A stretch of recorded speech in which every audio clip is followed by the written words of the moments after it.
Coucou tout le monde, j'espère que vous allez bien. Aujourd'hui je vous retrouve pour une nouvelle vidéo et ça va être une vidéo pour lecture concernant le quatrième et dernier tome de la saga La Passe Miroir de Christelle Dabos. Donc ce dernier tome s'appelle La Tempête des Échos, c'est paru aux éditions Gallimard Jeunesse. Je suis très contente d'avoir terminé cette série, mais en même temps assez triste parce que comme à chaque fois qu'on termine une série, on est un peu triste de quitter les personnages et l'univers. Pour petit rappel, dans cette saga on suit Ophélie qui est mariée à Thorn. Ils habitent dans deux contrées très différentes, ils ont des... comment dire, ils ont des personnalités très différentes. Thorn il est vraiment très froid et Ophélie elle est toute mignonne, elle est un petit peu maladroite, elle est... voilà, c'est vraiment deux personnages qui sont très opposés. Et au fur et à mesure de la saga en fait, ils vont apprendre à s'apprivoiser si on peut dire ça comme ça.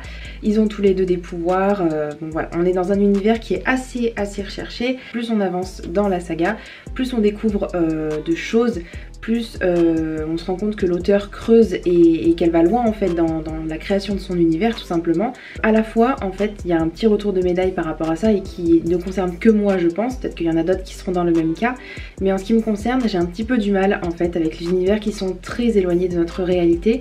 J'ai vraiment du mal à me plonger dedans. Je dois dire qu'il y a certains passages où j'ai dû les relire plusieurs fois parce que j'avais du mal soit à visualiser les choses, soit à comprendre vraiment ce qui se passait. Et voilà, il y a des choses qui sont pas forcément logiques, il y a des endroits qui ne sont pas des endroits en fait, où c'est des non-lieux je crois qu'on appelle ça.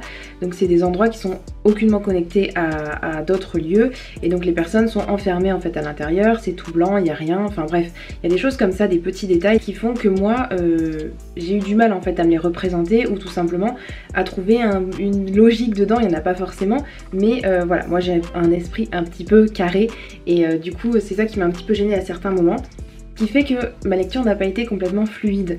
Et c'est ça qui m'a un petit peu...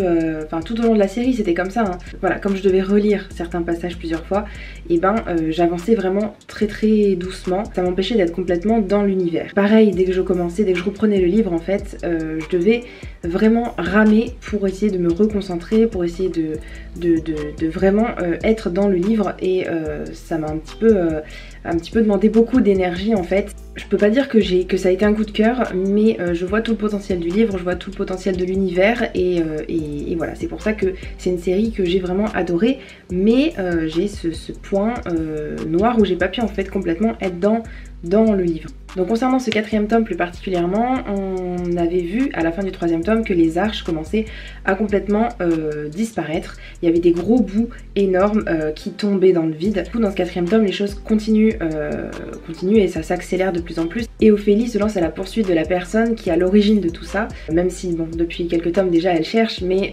disons que ça se précise de plus en plus.